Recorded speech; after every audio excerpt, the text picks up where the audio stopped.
You ask Tiger to solve. This deals with linear equations with one unknown. The final result is x equals -16/5. Let's solve it step by step.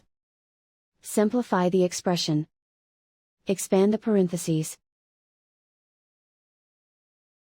Simplify the arithmetic.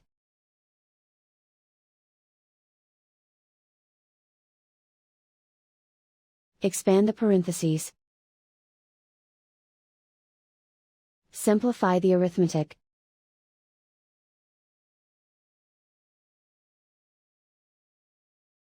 Group all x terms on the left side of the equation. Subtract 3x from both sides. Group like terms.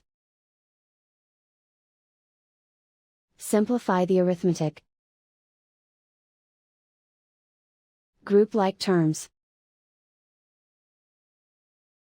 Simplify the arithmetic. Group all constants on the right side of the equation. Add 2 to both sides.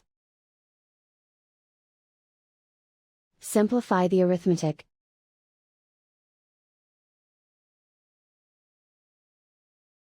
Isolate the x. Divide both sides by -5. Cancel out the negatives. Simplify the fraction. Move the negative sign from the denominator to the numerator. And so the final result is x equals -16/5.